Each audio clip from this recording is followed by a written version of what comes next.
that be? Good luck. This is Britain's Newsroom, where your voice matters. It's just astonishing. With expert analysis and honest opinion, we don't just keep you informed. We bring you unique perspectives you won't see anywhere else. Can't argue with any of that. When the news happens, it happens here. On Britain's Newsroom, weekdays from 9:30 a.m. Only on GB News. Every Saturday, 10 till 12, we'll bring you all of the news that you need to know. We'll also remind you that there is so much to smile about. It's my favourite time of the week. I get to relax, enjoy some light-hearted stories and let Ellie teach me about fashion too. That's Saturday Morning Live, every Saturday, 10 till 12. Only on GB News, Britain's news channel. In the GB Newsroom, we bring you the news as it happens. With our team of dedicated journalists across the UK. We're ready to keep you up to date with what's happening every half an hour, every single day. Bulletins here on GB News. The People's Channel. Britain's news channel.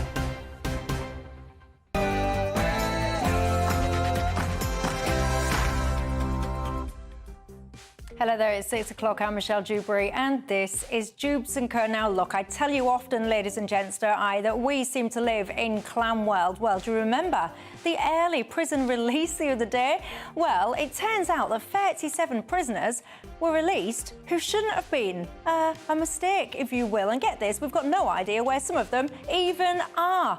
Oh, well, let's look on the bright side. At least people who tweeted stupid, silly things are behind bars, eh? And speaking of Keir Starmer, right, the freebie fiasco continues. We've seen now, though, that the unions at the Labour conference have massively voted against the winter allowance, the fuel allowance at conference. But simply, will it make a blind bit of difference? Do you reckon it will? Do you reckon it should? And look, let's all face it, we all agree that benefit fraud is bad. But what's the solution then? Is it to allow officials the ability to snoop on your bank accounts? Is this a common sense or a breach of civil liberties? Also, has protecting the reputation of the NHS been put above protecting patients?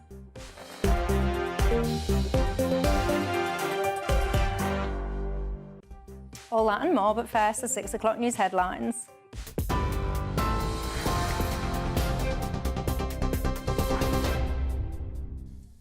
Good evening. The main news from the GB News Centre.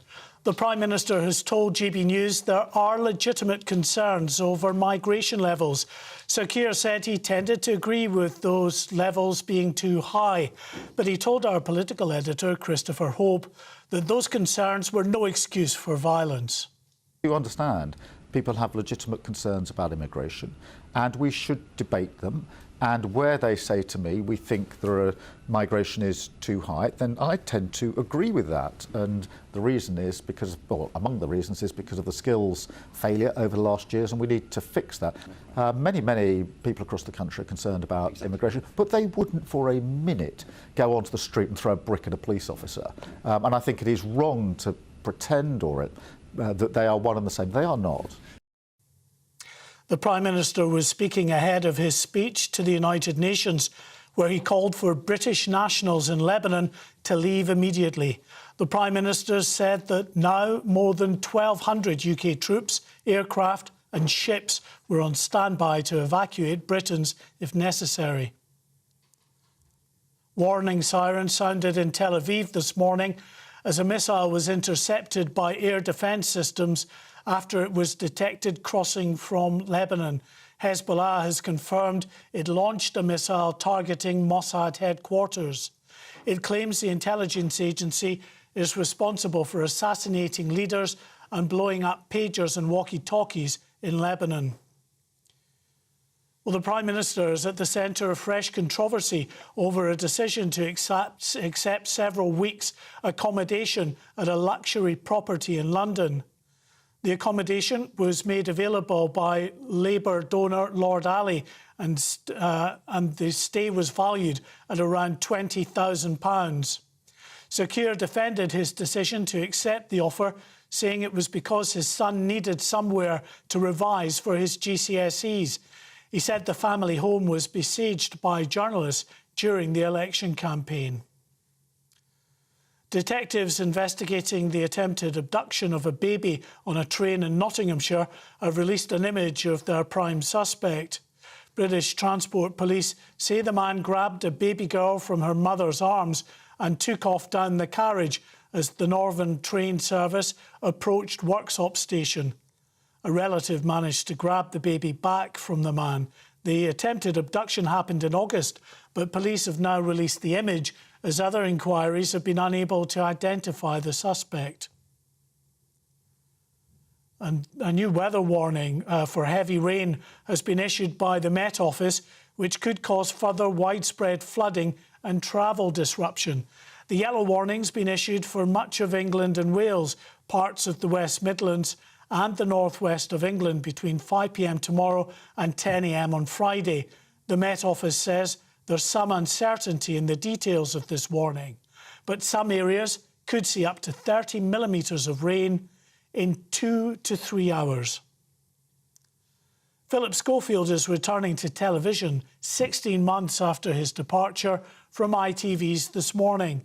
The former TV star will appear on the Channel 5 show Castaway.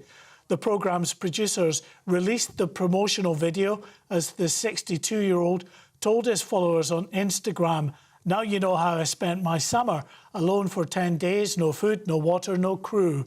Well, Schofield resigned from ITV last May after he admitted an affair with a younger male colleague. And those are your headlines. You're right up to date. Now it's over to Michelle Dewberry.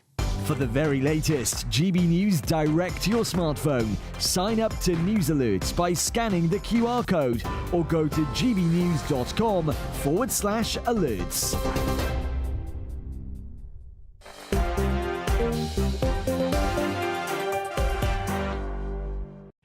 Thank you very much for that, Mark. I'm Michelle Dewberry, and I'm with you until 7 o'clock tonight. I don't know about you, but sometimes I feel like almost putting my head in my hands when I listen to some of the headlines of what goes on in this country. That story there about some guy apparently trying to snatch a child. Can you imagine if that was your child? You're minding your own business and this happens.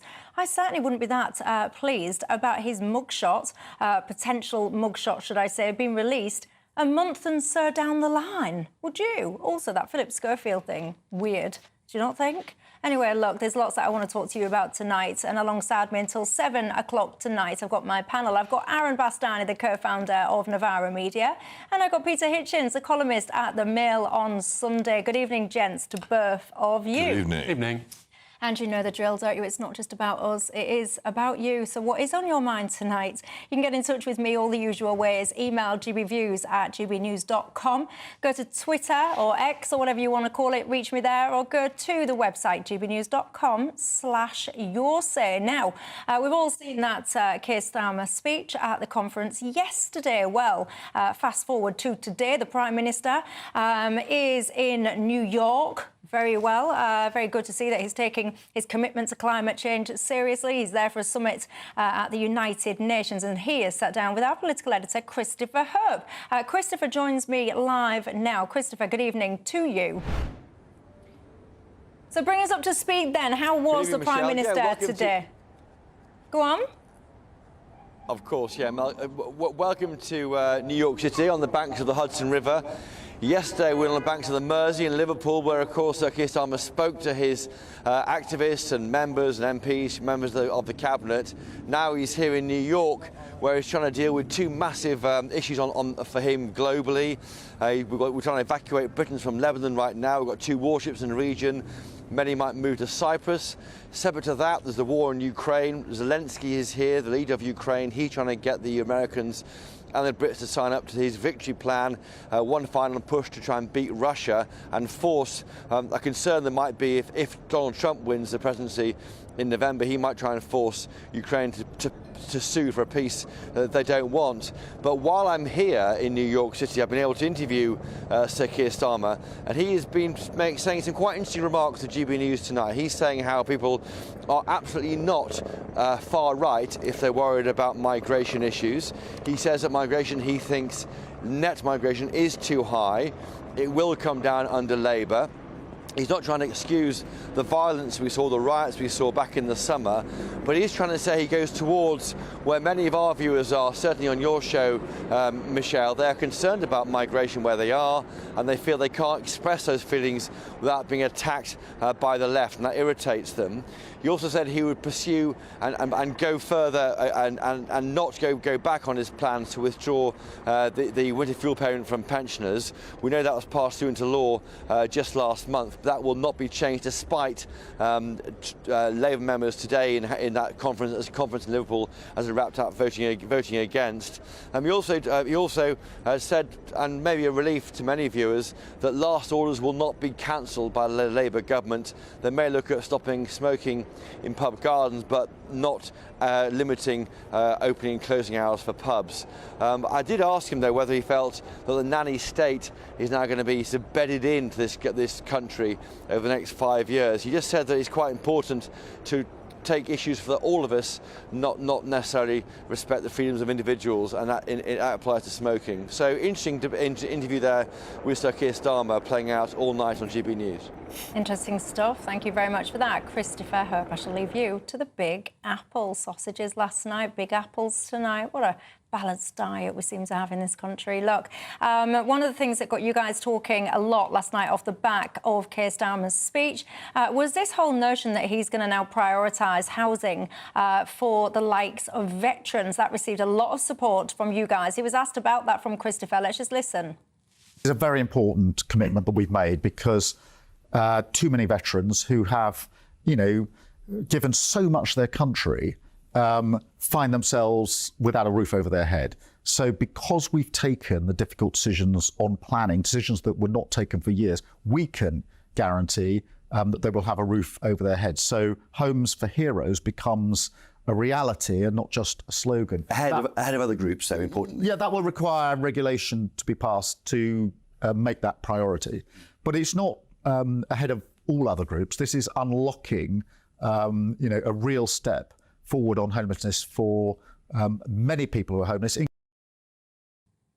tell you what I want to know. If there's one house available, social housing available, and you've got two people, birth equal, one's a veteran, one's an asylum seeker, who gets the priority to that property? I still don't think I'm clear on the answer to that. Are you at home? Peter Hitchens, there's a lot we can digest from what Keir Starmer had to say yesterday, and again repeated and drilled down on again today. What do you make of what he's had to say so far? Not much. The speech was largely the sort of thing that Labour leaders always say. It contained no news about what the government is going to do, nor any particular news about what sort of person he is or what he's thinking. It did contain some sausages, which I think we must always remember in the future. But I think beyond that, it was a disappointing and rather wearisome speech without any particular content. And what we've just heard is of a similar bent. And he's supposed to have said something about prioritising military veterans for housing.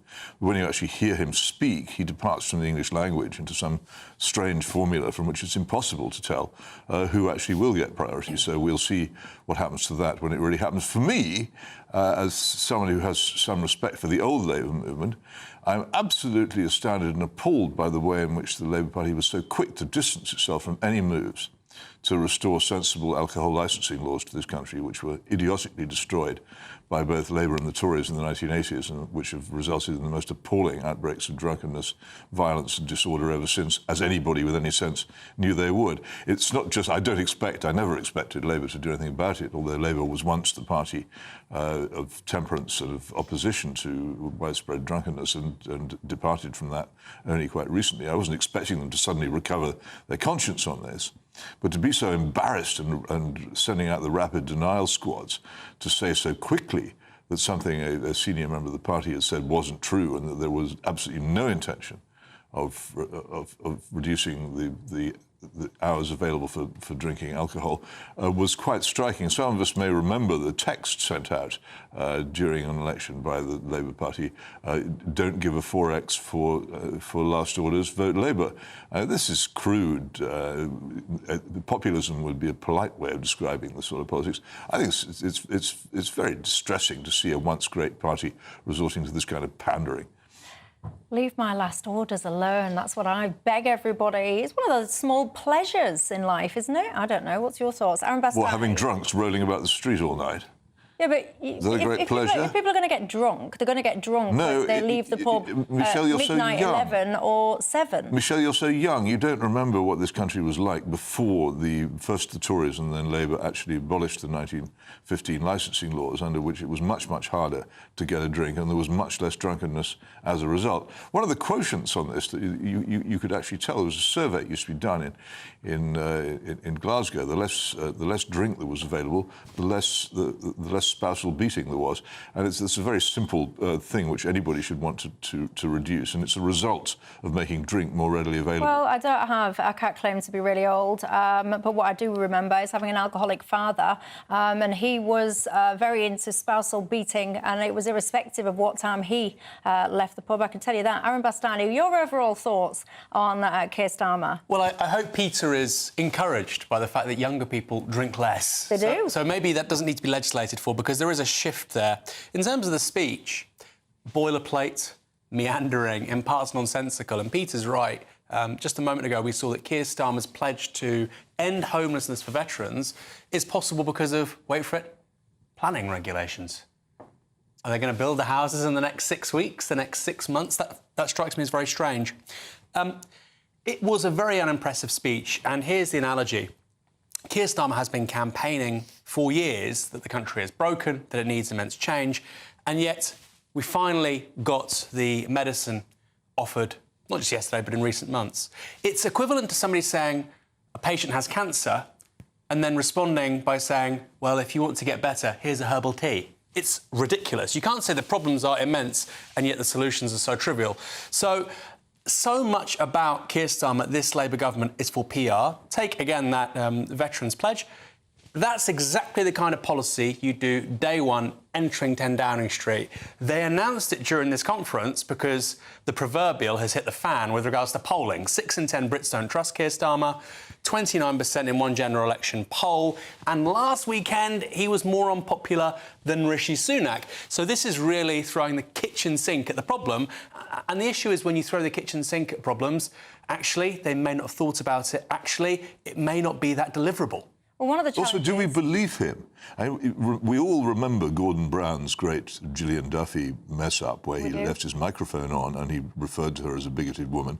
I believe that is the view of the Labour Party elite towards people who are worried about mass immigration. I don't think it's changed. They've just learned to keep quiet about and to hide their real opinions on what their own voters think on that subject. And I struggle to believe that Keir Starmer respects the views of people who are worried about mass immigration in the way in which he says he does.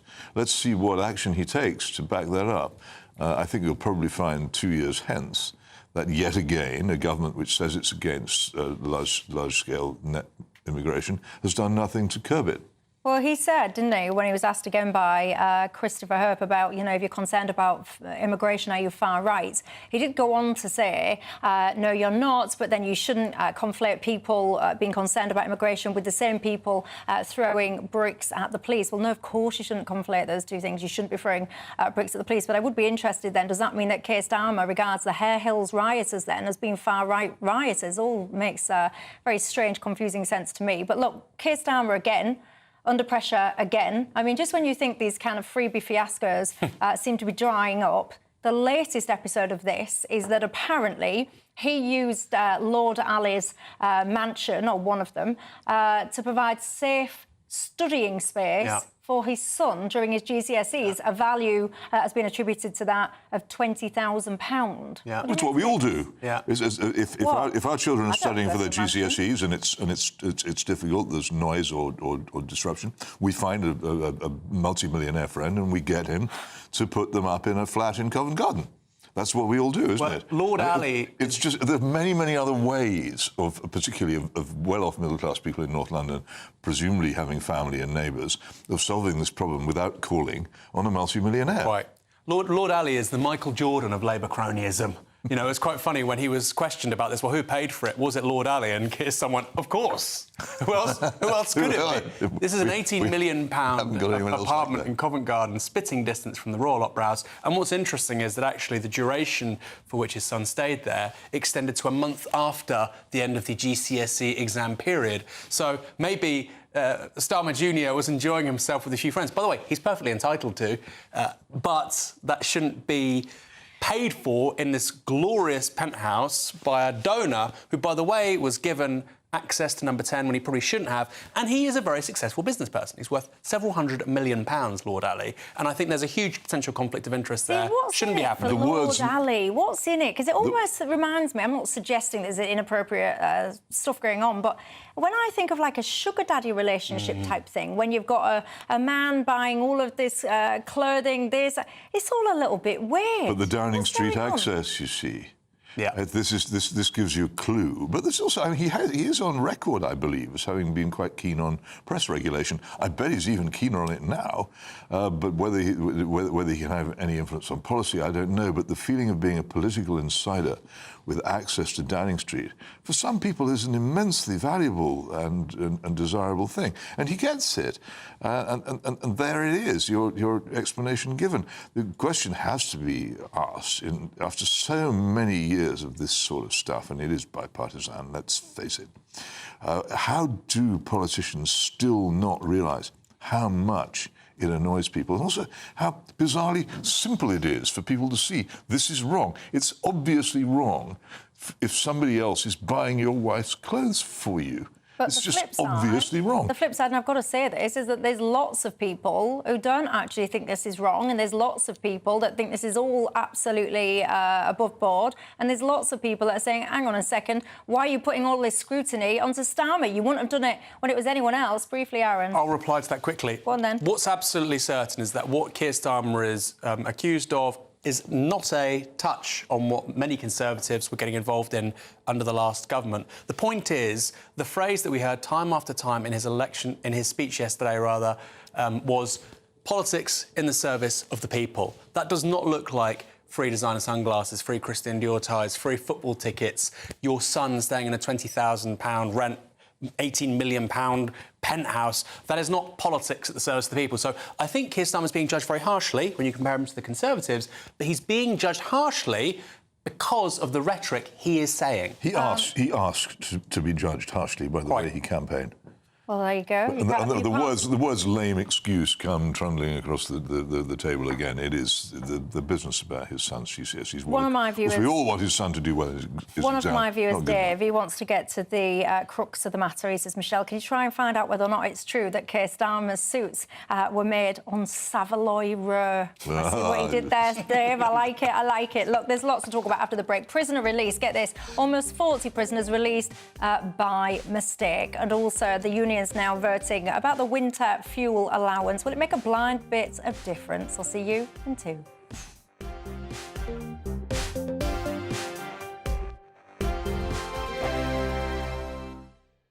This is GB News, Britain's news channel. Sports broadcaster Gary Lineker is to cut his pay for Match of the Day.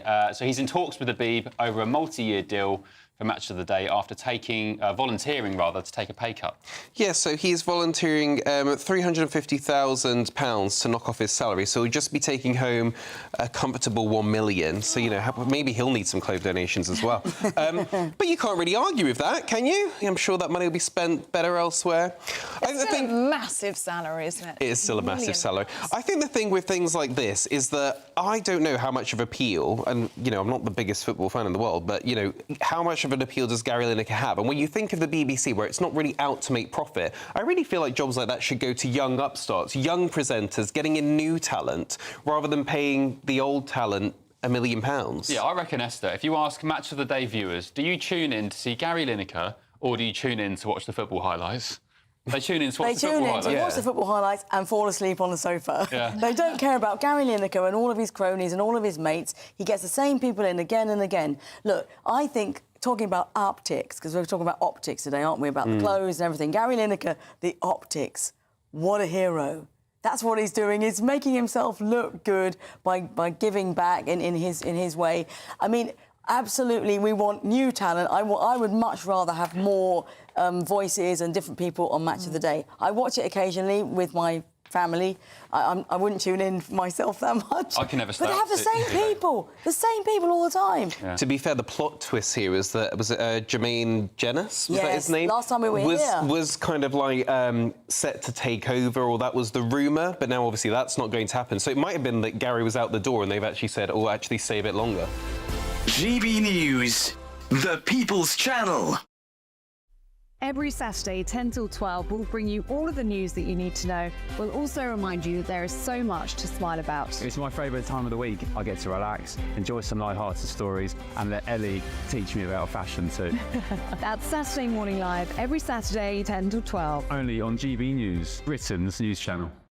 We're proud to be GB News, the People's Channel. And as you know, we always love to hear your views. Now, there's a new way of getting in touch with us at gbnews.com/yoursay. By commenting, you can be part of a live conversation and join our GB News community. You can even talk to me, Bev Turner, or any of the members of the GB News family.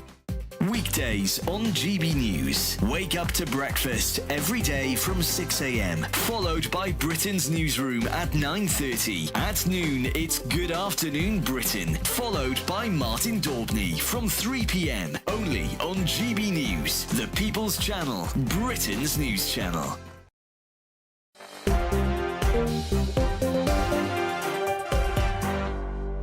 Servants to people. Hello there, Michelle Dewberry, Peter Hitchens and Aaron Bastani alongside you till 7 o'clock tonight. One of my viewers has just got in touch and said, oh, you're the best 3 people on television.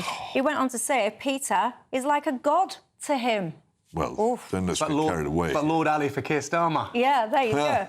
Look, who's I'm not letting you have my penthouse. Dale has said, Michelle, everyone needs to pack it in about this whole sausage remark. Yes, it was funny, but everyone needs mistakes and everyone needs to move on. That's the problem, though. It was quite funny. It's the only memorable thing about the speech is the sausage. Well, lots of people... It's bound to linger on. Loved the speech. Lots of people got in touch with me on Twitter, particularly yesterday, and said they thought the speech from Keir Starmer was absolutely tremendous. I'll tell you what's not tremendous from Keir Starmer is, you remember this prisoner release? We all know what we're talking about by now, free up prison space and so on and so forth. Well, it turns out, everybody, that now 37 prisoners in this cohort were released accidentally because of an error. Basically, the way that their crimes had been categorised meant that they shouldn't have been released, but they accidentally were. It's all to do with things like breaking restraining orders. Now, most of these have gone back into prison, but at least 5 of them that we're aware of have gone AWOL. What do you think to this, Aaron Bastani? Well, unless one of them does something awful, which is obviously perfectly possible. I mean, it's not a huge PR disaster because, as you said, most of them already... Have you ever had anyone subject to a restraining order? Not yet. For harassing you? Not yet. It's come close. It is one of the most... Rather attractive woman. Yeah. When you've got somebody that's harassing you, threatening you, and you've got a restraining order out on them, that restraining order gives you a small sense of comfort. When they're behind bars for breaching that, it gives you a renewed sense of comfort that actually the justice system is working. To know that that individual that has put you through hell is now out and about when they should not be, there will be victims that will be absolutely terrified because of this. And I actually think that this is appalling.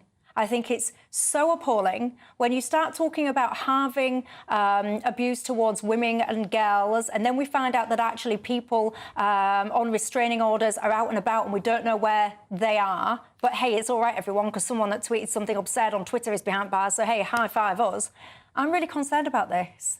But it's not all of them, but you're quite right. I mean, and also I suppose there's a question that are the people that are the victims in that equation, obviously primarily women, I would presume, are they aware of... Apparently these victims have now been made aware. But it doesn't make it any less terrible. No, that is awful. That is knowing that the person that has made your life hell, because it's not easy to get a restraining order, by the way. I wish it was somewhat easier in some cases. But knowing that that person is out because of an error, it's appalling. Well, our criminal justice system is in ruins, and it's full of incompetence and sloppiness, and it's full of holes. And this is what you have. And you, again, referring to Keir Starmer's speech, nothing that this government proposes is going to make any difference to that. If people don't like it, and they shouldn't like it, and I completely appreciate what you say about restraining orders, then they really do need to start considering, seriously examining the people who stand for government in front of them and not listening anymore to promises of bobbies on the beat and more law and order, because they're not going to deliver them until our politics is revolutionised. And I've been saying this now for 20 years. I wrote a book about it. It is called The Abolition of Liberty. It goes into detail about what needs to be done, and I keep on saying it. I cannot get anybody to pay any attention to it, but I promise you these things are soluble, but they're only soluble if we break with these politics of treating crime not as an act of evil, but as a social disease caused by bad housing and abuse and things like that, which needs fundamentally to be tackled by social workers. Crime is done by people because they think they can get away with being wicked, because the police are weak and the courts are weak and the prisons are weak, and you don't encounter punishment in our system until you've already become a habitual criminal. Fix those things would take about 5 years, starting with, as I say, replacing the existing police with a proper one, and you can do it. But you will never, ever hear any politician in the major parties even speaking as if they understand these problems. They don't know, they don't want to know. If you want to change it, change our politics. Otherwise, it will go on as it was before, and people will just have to get stronger front doors and better locks. Gosh, honestly, I think sometimes society and what goes on in society, I do think it's actually quite depressing in lots of instances. It's not depressing would be irrational. To be depressed is to be unhappy without any reason. It's actually disgraceful and infuriating.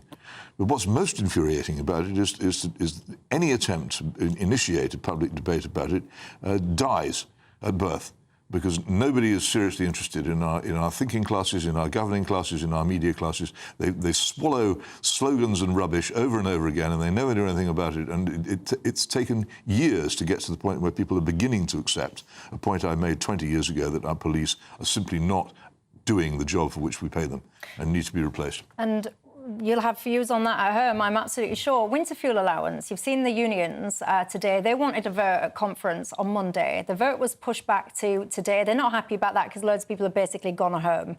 There's been tough talk from a couple of the unions basically saying that Keir Starmer must reverse this decision on winter fuel allowance. Do you think he will?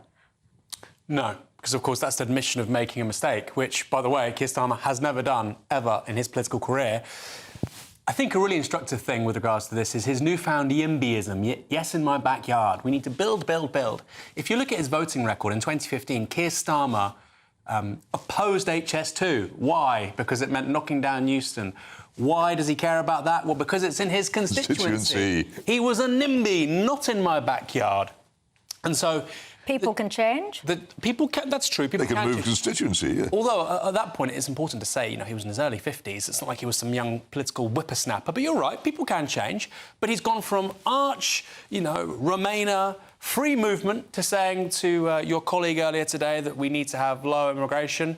And he's gone from being a NIMBY to the arch YIMBY.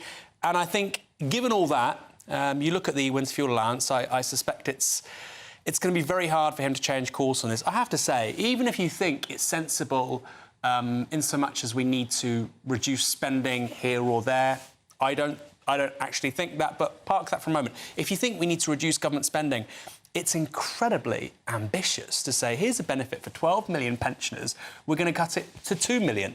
Not 8 million, 6 million, 4 million. They've basically eliminated it. And one thing that really interests me, and I hadn't heard it until a conference this week, I was up in Liverpool, was a point put to me by somebody who's really got their finger on the pulse. They said that the winter fuel allowance was a brainchild of Gordon Brown, of course, when he was Chancellor. And the Blairites, who very much form Starmer's retinue, wanted to destroy one of the legacies of Brown. It was very much a political impulse. So it might not necessarily be electoral thinking here. It's not really going to make that much of a difference to the deficit or to the fiscal probity that Starmer keeps on talking about. I do feel perhaps there's a little bit of a political grudge playing out between the Blairites and the Brownites. Also, I should point out, Starmer won't be sorry to have been attacked by the trade unions at the part of the conference he couldn't even be bothered to attend. He almost certainly believes do him good with the Middle England voters he still needs to woo. So he won't be troubled about that. It's like, just as Labour Education Secretary has always loved being shouted down and heckled by teachers' union conferences, because it makes it look as if they're tough on education, when in fact they're not.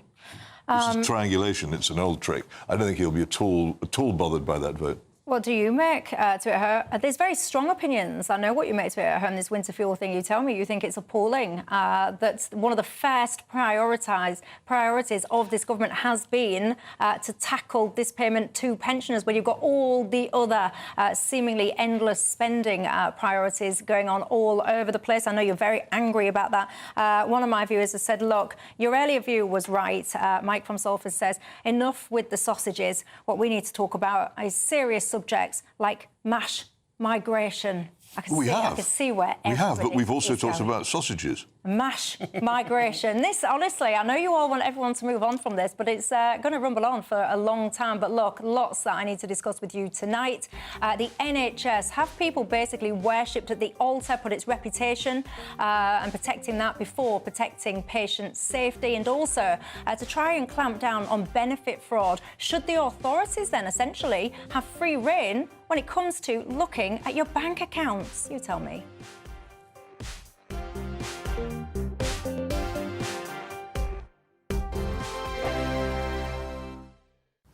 Hi there, welcome to the latest forecast from the Met Office for GB News. Rain for many of us over the next 24 hours, heavy in places once again, but there will be a few clear spells around, particularly in the far south and the far north.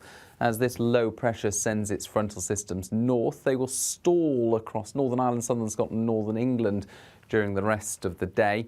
And that rain will turn heavy at times, especially for southeast Scotland, northeast England, where there is the risk of localised flooding through the day on Thursday because of the amount of rain we're expecting to fall.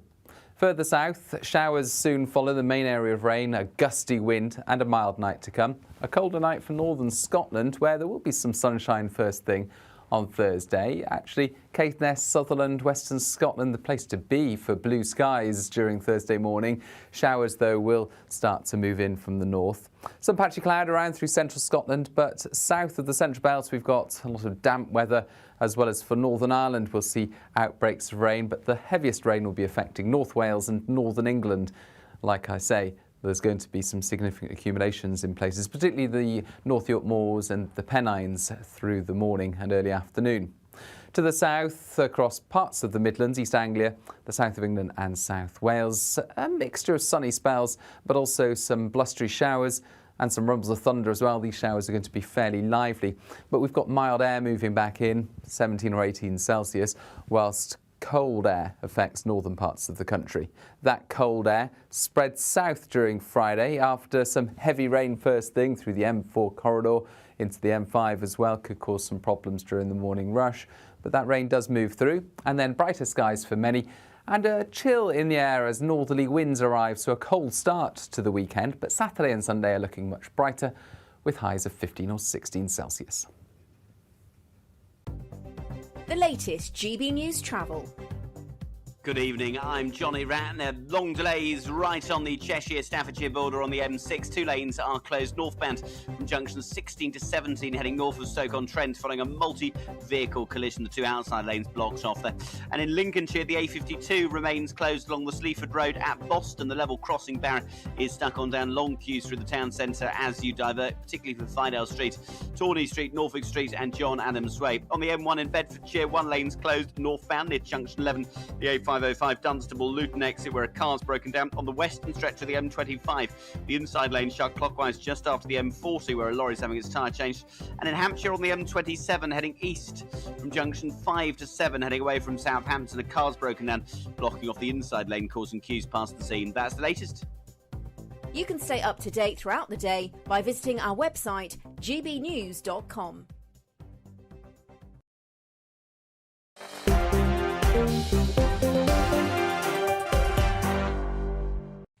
Hello there, I'm Michelle Dewberry and I'm with you till 7, and alongside me Aaron Bastani, co-founder of Novara Media, and Peter Hitchens, the columnist at The Mail on Sunday Remain. Now, the Wes Streeting, our Health Secretary, he's been giving a speech. It's all about the NHS, as you would expect, but he says the NHS is broken but not beaten, and that now he feels there's a two-tier healthcare system because of Tory neglect. He was also saying interesting things around this kind of religion almost, of protecting the NHS and being so kind of, it's almost become like a religion to some people. That perhaps has been prioritised over patient safety. Peter Hitchens. Well, how can...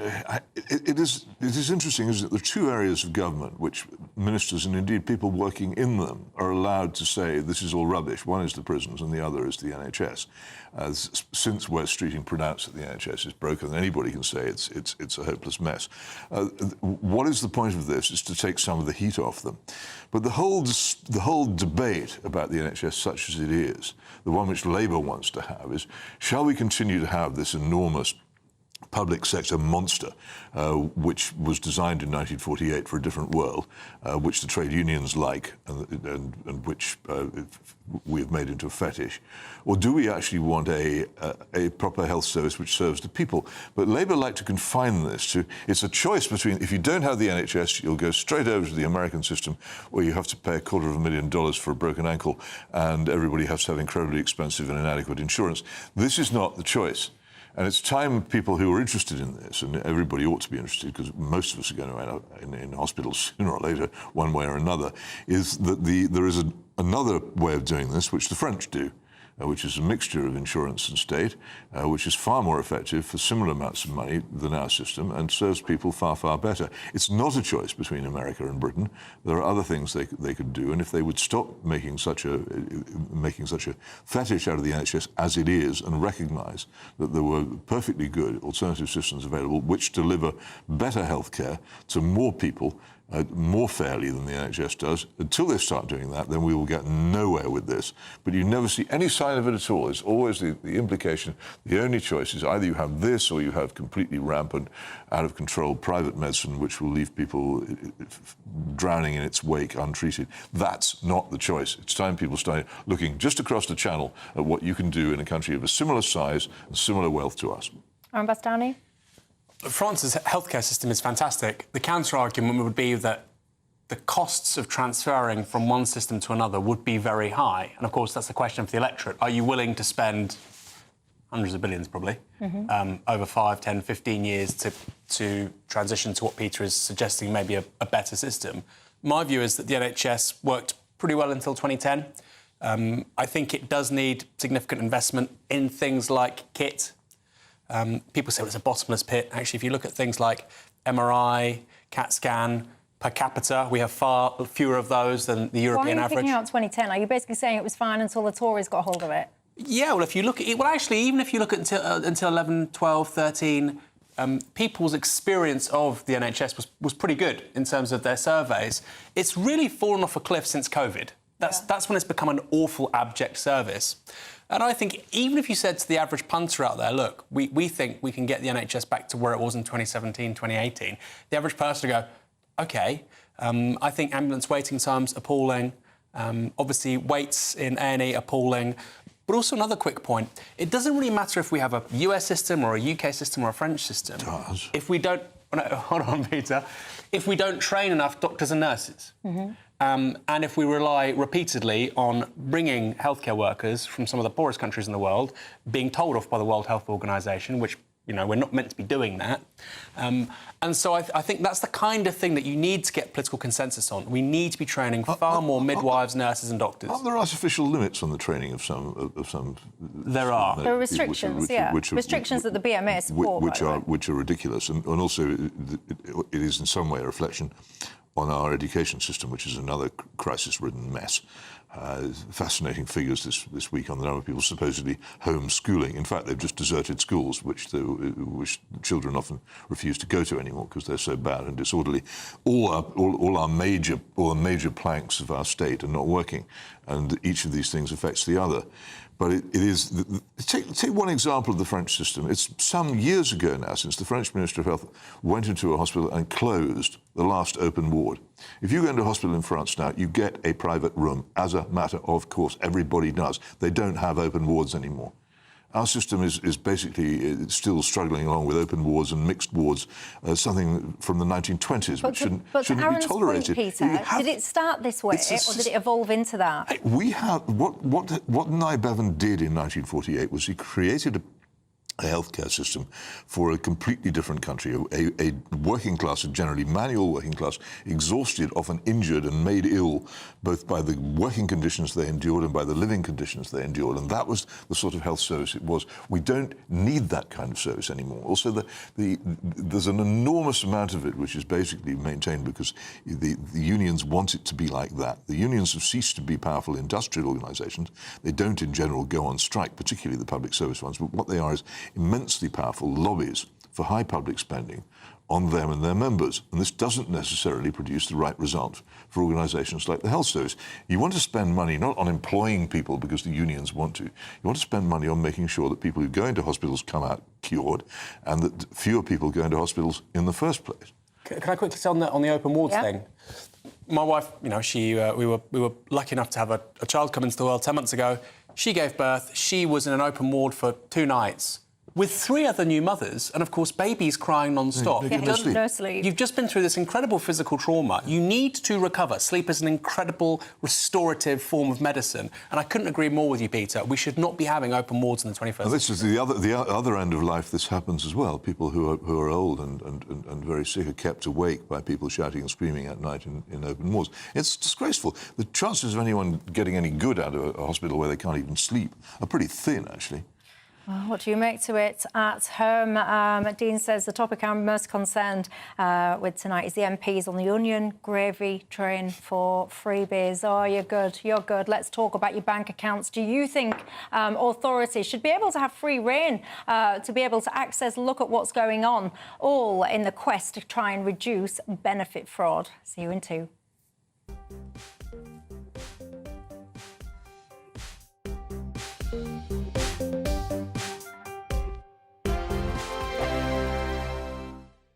Sunday with Michael Portillo from 11, only on GB News. Professor Frank Furedi has long been recognised for his incisive critiques on contemporary cultural and political issues. In his latest book, titled Why the West Must Fight for Its History, he argues that we are currently facing a profound crisis of identity, exacerbated by the growing trend of historical revisionism. And he joins me now. Welcome to GB News. So would you like to set out, as briefly as possible, the argument in your book? My argument is basically that increasingly cultural conflicts are about the past, rather than simply about what's going on now. And I became aware of the fact that just about every dimension of our past, our legacy, our cultural achievements, is now being rendered toxic by a systematic attempt to contaminate who we are, where we come from. And to me, that's a very dangerous development. And what's also very dangerous is that all of our cultural institutions, the schools, universities, museums, are going along with this. And there's very little resistance to this whole process. And if that continues, then, in a sense, people growing up in today's world will feel a sense of shame about their nation, about where they come from. Britain did many things over the centuries which we shouldn't be proud of. But when you roll the film backwards and you look at the history of this nation, I think that there is a lot to be proud about. And it's not even a question of balancing good and bad.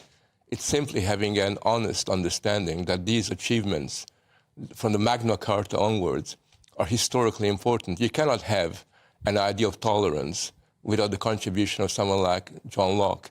You know, you cannot have a sense of technological progress without the Industrial Revolution. GB News, the People's Channel. The king of breakfast TV is back. That's right, Britain's favourite TV host, Eamon Holmes, returns to Britain's hottest breakfast programme. Breakfast every day from 6 a.m. only on GB News, Britain's news channel. If you want your news to be straight talking... This is a nightmare for the Conservatives again. Down to earth. It's not just Nottingham where this is happening, is it? And most importantly, honest. Hard-working, middle-class taxpayers, they'll get their book thrown at them. Then catch me, Martin Daubney, Monday to Friday, 3 till 6 p.m. on GB News, Britain's news channel. I'm Christopher Hope. From pop stars to politicians, I'll interview anybody in a pub who's got a political opinion. Join me every Friday on Spotify, Apple Podcasts, YouTube or gbnews.com, or wherever you get your podcasts. This is GB News, the People's Channel.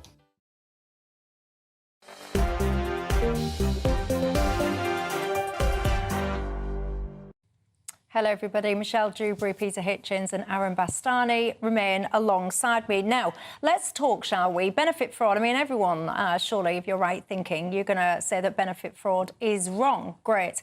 But what's the answer to it then? Because Keir Starmer now, he said essentially that Labour's going to crack down on this. Brilliant.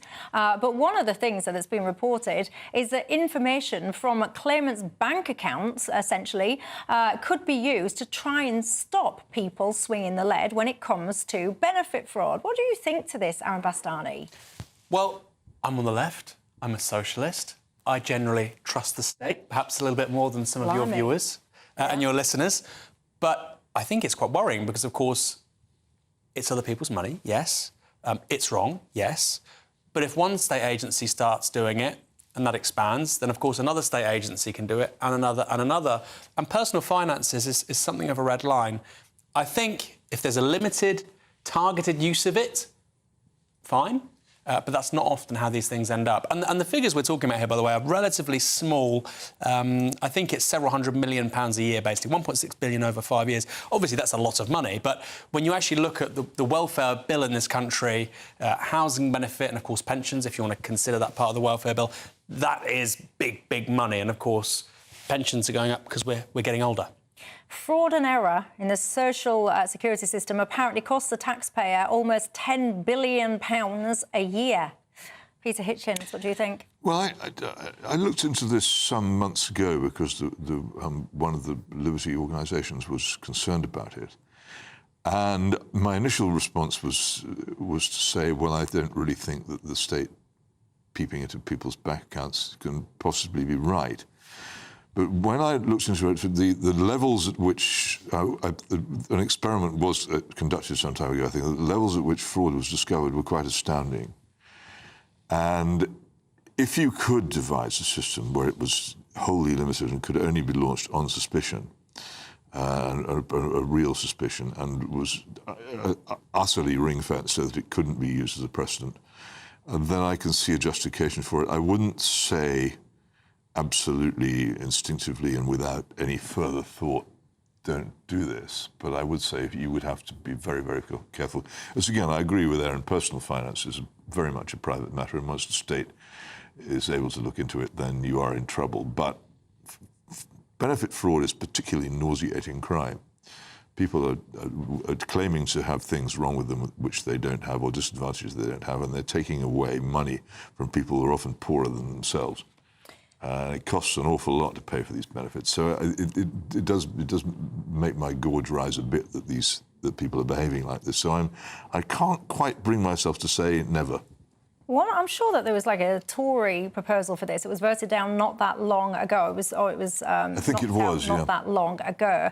My issue with all of this is, yes, of course, I don't want people to be able to defraud the benefit system, but I just don't trust when you look at some of these institutional failures that we have, the Horizon scandal and stuff like that, I just don't trust the government to make the right kind of decisions on this. And once you start allowing en masse access to bank accounts, isn't it a slippery slope? One of my viewers says, Michelle, he would support this as long as all of the accounts of CEOs and all this and that and the other are also opened up for people to look at, because he says much of bad activity happens there. He also says he's keen to clamp down on all forms of tax avoidance. Lots of people tax avoidance is legal. Well, tax avoidance, when anyone says they want to clamp down on tax avoidance, you want to ask yourself how you feel about ISAs, which is something that many people have. Exactly. They are tax avoidance. Indeed, lots of you getting in touch as well about this one. I've got to say, you're kind of split on this one, but this whole sense of not trusting the government and being worried about them getting it wrong is coming through thick and fast.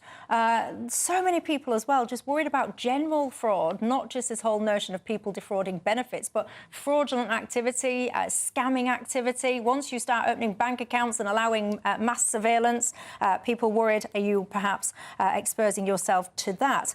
One of my viewers as well, Natalie, says, Michelle, I'm really not appreciating people laughing at this sausage thing that Keir Starmer says. You're saying that the situation about the hostages is no laughing matter and it's quite insulting. I've just got to say, just for the record, nobody thinks that the situation when it comes to hostages is funny in any way, shape or form. It is absolutely not. So please don't be confused by laughing at a gaffe from the Prime Minister that is in no way intended to undermine the awful situation that is going on. Janet's been in touch as well, saying she completely agrees with you, Peter Hitchens, when it comes to open wards and getting rid of them. She says you're in trauma already when you're in the hospital, and all of this noise and all the rest of it simply just adds to it. Well, she's right, can I say, because but to come back to something that Aaron says, if you did get rid of open wards, I think more people would be cured more quickly by our hospitals. There you go. Charles, he has been in touch saying, I'm telling you, Michelle, central bank digital currencies are coming, mark my words, he says. Slippery slopes, small steps in that general direction. You're not having any of that. Someone else, please, Michelle, can you get in touch and tell everyone to stop calling the state pension a benefit? It is not. People have earned it, she says. Look, anyway, time flies. That's all we've got time for tonight. Thank you very much for your company. Aaron Bastani, thank you for yours. And Peter Hitchens for yours. And thank you for yours, Michelle. Thank you for each and every one of you for spending your hour with us. But don't go anywhere. Farage up next, and I'll see you tomorrow night. A brighter outlook with Bob Solar, sponsors of weather on GB News. Hi there, welcome to the latest forecast from the Met Office for GB News. Rain for many of us over the next 24 hours, heavy in places once again, but there will be a few clear spells around, particularly in the far south and the far north. As this low pressure sends its frontal systems north, they will stall across Northern Ireland, southern Scotland, northern England during the rest of the day, and that rain will turn heavy at times, especially for southeast Scotland, northeast England, where there is the risk of localised flooding through the day on Thursday because of the amount of rain we're expecting to fall. Further south, showers soon follow the main area of rain, a gusty wind and a mild night to come. A colder night for northern Scotland, where there will be some sunshine first thing on Thursday. Actually, Caithness, Sutherland, Western Scotland, the place to be for blue skies during Thursday morning. Showers, though, will start to move in from the north. Some patchy cloud around through central Scotland, but south of the central belt we've got a lot of damp weather, as well as for Northern Ireland we'll see outbreaks of rain, but the heaviest rain will be affecting North Wales and northern England. Like I say, there's going to be some significant accumulations in places, particularly the North York Moors and the Pennines through the morning and early afternoon. To the south, across parts of the Midlands, East Anglia, the south of England and South Wales, a mixture of sunny spells, but also some blustery showers and some rumbles of thunder as well. These showers are going to be fairly lively, but we've got mild air moving back in, 17 or 18 Celsius, whilst cold air affects northern parts of the country. That cold air spreads south during Friday after some heavy rain first thing through the M4 corridor into the M5 as well. Could cause some problems during the morning rush, but that rain does move through, and then brighter